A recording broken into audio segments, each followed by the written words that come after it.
So questions about once only principle. Please, microphone to Ivar Tallo. Here it comes. Yes, thank you. My name is Ivar Tallo. Yes, you said all excellent presentations, very interesting topic, I think. But I have a question really to the representative of European Commission. I mean, you mentioned 2-3 times in your presentation the threat of the big brother.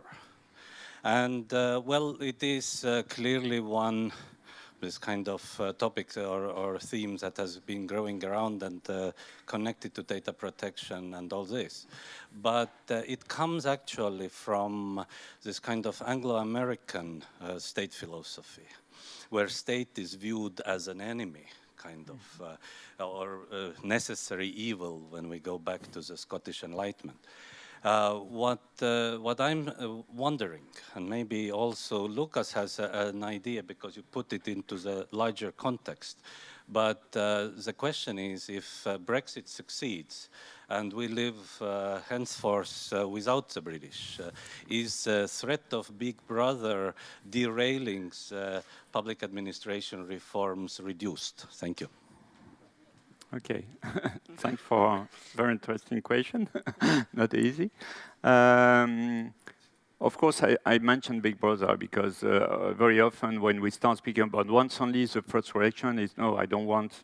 But of course, as Lucas said, maybe also Facebook, Alibaba has many more information that government has about you, yourself. And many people don't care about that. But as government, we need to care. And we have set up also the GDPR, so General Data Protection Regulation, and this will apply, of course, very widely to all member states. And for the time being, we are still 28 member states. So I think, of course, we have different culture. So as you mentioned, of course, we cannot use and apply once only all over Europe in the same way, because the culture is different, the history is different. And now if I look outside Europe, in Africa, Asia, and so on, of course, cultures are very different. So we need to adapt and to take into account those cultures to apply the once only, and the relation and the trust on the, or the untrust, I would say, that you have in your government. And this is not going to be easy, even in Europe, and I can imagine that also outside Europe, depending on your country of where you are living or your country of origin or where you are working, is not easy to tackle. So we know that, we are working on that. It's also why we have this community building, why we have this large-scale pilot. We need to understand all those fears, because they are, and we should not hide them, but we should work with the people and try to find the right way to implement it, because we still believe in this principle, and mainly, as I said, because it makes sense to citizens. It's very simple to understand, and I think as a citizen, it makes sense to you, because you don't want to go again and again to your public administration and give each time your birth certificate 10 times for 10 different procedures and so on. So, if I may, I'm not sure I'd agree with your characterization that our biggest problem has been the British Enlightenment. The British soul also gave birth to George Orwell, so they have this deep-seated fantasy of the surveillance state. Sometimes a more practical problem may be our German and Austrian colleagues. Problem's the wrong word. No, I mean, the reality is culture also changes over time, and I think that it comes with generational change. And one of the things we can do, not just with once only, but in general with e-government, is to set a very positive example about transparency, about users' own control of their data, so we can take some of these principles that the private sector should also be following legally and do them very well. And at least in our experience in Estonia has been, so far, by doing it well, we haven't lost the trust yet. Now, that doesn't mean we can't lose it in the future, and you're always 1 or 2 scandals away from that happening. But so far, we've been lucky, and part of that, however, has been being very proactively transparent, and also being proactively transparent about misuse. So there are cases in Estonia of public authorities misusing some of the information that they have available. But the difference is that they get caught. And so there's a confidence that the citizen has that if someone misuses the data, it will also get caught, and root it out. And I think that if I may, the point about the misuse is it's not technical misuse, it's often organizational misuse. You have agents of the public who are supposed to access this data, who then do it for illegitimate reasons. So the example from Estonia about 7 or 8 years ago is you had 2 policemen at 2 in the morning sitting in the police car. They were just sitting there, they were on duty, they were very bored. Now they had the license plate information system, or the driver's license information system, where you could do queries by attribute. So they did a query for women between the ages of 18 to 25, below a certain weight with blonde hair. And then they were just looking at the pictures, you know, one by one, hot, yes, no, hot, yes, no, you know. I mean, look, harmless, but also inappropriate, also a misuse of the data, and not the kind of thing that any of those individuals should have felt good about. Here's the thing. It came out because the Data Protection Inspectorate was doing a regular review of all the logs. They noted this anomaly, that there was a query at 2 a.m. of 50 people with these attributes, and they went to the guys and said, so what was going on? And they admitted what was going on, and it wasn't a terribly bad abuse, so I think they got some kind of administrative punishment. But we also made it public, and we said this is intolerable, this is not acceptable, these people were reprimanded, etc. We've notified the people affected. If they have any concerns, they can take it up with us. So you do have to build that trust. And then you have a chance of changing the culture. Absolutely. Okay, next question. Yes, please, microphone there. Yes, Laurent Chandu from Cameroon Embassy in Brussels. Just a quick one. In Estonia, you talk about e-governance. At the EU, talk about e-government. Can you tell us a bit more about that semantic difference? And secondly, can we imagine effectively how those big social media could help those e-government tomorrow? Should I start? Maybe Ivar should address the semantic question. Yeah. Of course, in the EU and also with the member state, we speak about e-government because we are focusing on digital public services. So for long run, yeah, we have used this word. Of course, we are more and more using e-governance, but a bit in another context to make it broader. Because now, as I've explained, it's not only providing digital services, it's also the way digital influence the way we are interacting with each other. So we need also to think about what does that mean, as I said in my speech, these new ways of democracy, for example. And here we need to imagine what could be this e-governance, how we will govern all this digital transformation. So for me, e-governance is a bit broader than e-government, and I think we will move from e-government to e-governance very soon. If I may add Yeah. the academic perspective, we do see the e-governance aspect also as rather the governance part, and we talk about the government or digital government. In the US, we talk about digital government as the broader scientific discipline. So governance is one aspect about the digital transformation of the public sector. So we understand still e-government or digital government as the broader concept, and governance as the means to implement these objectives. I won't play semantics with academics. On the other question, I mean, very practically, it's a useful channel, social media that is. So I mean, what we've looked at in Estonia is using social media channels for notification. So for instance, if you need to renew your driver's license, yes, you get an email, but maybe you could get a Facebook message or a wall post. And we've also looked at the question of using Facebook and other types of logins for accessing some of the public services that have a lower security requirement. So you wouldn't be able to use Facebook to get into your e-health records, but maybe if it's to look at your driver's license, whether it's renewed, you could. Doesn't work yet, but it's something that we're working on developing. And to add a bit to that, we are also using in different projects, as we have had on electronic participation, so e-participation. We used Facebook, Twitter to attract people on public services platform. So it's a way you stay on Facebook, but you have an access and you interact with the platform where you can give your say on different policies, for example, at local level. And that works very well because people stay in their very familiar interfaces on Facebook, for example, but they interact with government and policymakers.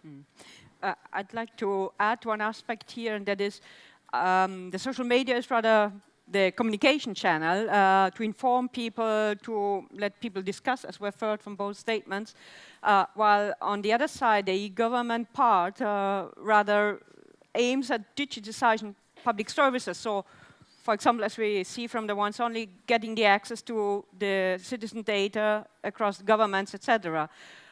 So the public service provisioning is another thing than communicating. Of course, both need to be aligned and jointly coordinated, but I would actually be a bit more cautious in using Facebook for the service provisioning. Because the algorithm may change. Okay, thank you. Next question comes from Darius. Thank you. I always like to premise that if you can be able to solve or use e-government in South Africa successfully, you can do it everywhere. My question is based on the trend that I've seen. When you look at the top performing countries in the adoption of e-government, it's those ones that were earlier beginners, like the British, French. And then when you look at the next level, it's these states that are smaller in terms of the population. Maybe it's because of the gadgets that are required for you to be able to effectively. The question I have is, with your experiences when it comes to the once-only principle and the database, what entity of state is the most appropriate to be able to deal with that? Is it the Interior Ministry, or is it the finance, taxation? Where would you be able to locate it to be able to find it? Thanks. I can start. Of course, when we speak about the once-only principle, we want also to have a mindset change in people, moving from documents to data. Because we don't need to exchange documents. Sometimes we need only one piece of information, which is, for example, on a birth certificate. But we don't need all the information or all the data that are in a birth certificate. So what we need is to discuss with people who are the owner or the manager of base registers. Because all the informations are in base registers. So, of course, when you speak about implementing the once-only principle with everything that Lucas said that are boring, so architecture, semantic, and this kind of thing, you need to speak with the people who are dealing with the base registers. And then, of course, when you speak to politicians, you may have a different message. Of course, you are not going to speak about this kind of thing because they even don't understand or they don't care. So you need to speak about what are the benefits. So here it's more minister in charge of public administration reform, or Ministry of Finance even, because you can save a lot of money in applying the once-only principle. So you may, and you need to adapt your messages depending on to whom you are speaking. So to politicians to have their backing, and then, of course, to implementers. So a different kind of population. Of course, there are other, but the two main ones, I would say.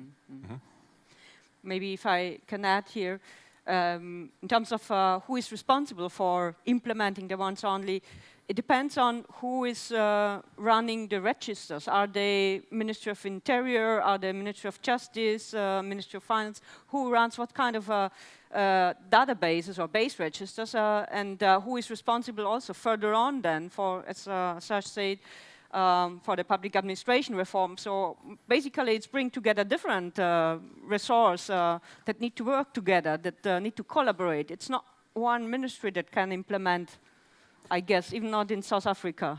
Well, this is a very practical problem for me right now because for this e-government ministerial declaration in October, we have to invite the right minister from every European country. And you know what? It's a different minister, different type of minister in just about every country. So we've got ministers of economic affairs, interior, regional affairs, environment in Latvia, justice, some prime ministers, sort of cabinet ministers, and it goes on and on. So I think what Maria and Serge said is you look at who has the data. In terms, though, of path dependencies and who is successful at doing it, I would go against the argument that wealthy Western European countries have done a good job at this. They have wasted billions and billions on e-government since the 80s and 90s, most of it going to large system integrations that failed and bought a lot of bloatware.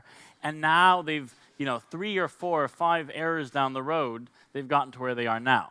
Now, we got lucky in Estonia in the late 90s that we had very little money, and we happened to have some very smart guys, some of whom are sitting in the room right now, who designed, frankly, first more technical interoperability, and I think they then realized on top of that sort of what that allowed you to do and sort of started working out some of the broader principles. If I were starting today, I wouldn't try to copy anyone. I would look at the results that the best in class have in terms of what we actually achieve, and then I would try and get the newest, most modern IT to do that. And whether you then would build one big cloud data center or have interoperability, I think that might depend more on the specifics of your politics, on the specifics of your administrative situation than anything technical. The one observation I will make, though, is it is much harder in a federal setup. So if you have a federal situation, it seems it's easier to start with the entity that is sort of the smaller entity within that federal setup, so on the level of the state or the region. Belgium, again, right now, the regions are doing incredible work. Flanders has amazing results, but getting things to work between the regions, almost impossible. And anyone who's ever lived in the city of Brussels, it has not gotten better in 30 years. Just a small thing that one you mentioned South Africa, of course. I don't know if it's been said already yesterday, but the European Commission is also providing some funds through the Fed. So here, sometimes people don't know that they can apply for that. So here, I think I have colleagues from the DEFCO Directorate General. They can also help you how to find some fund to help you to set up e-government in your own country. Okay, thank you. I'm sorry to interrupt this very interesting discussion, but really we have to follow the time schedule. And therefore, I hope that this was a really good appetizer to go in depth to the once-only principle. And if you would like to go on with this, then definitely you are welcome to follow all 3 of you to the room beta. And until 6 o'clock today, there will be a workshop which is dedicated to this matter. Thank you very much. Please stay here, standing and together, and then we can make a photo of you.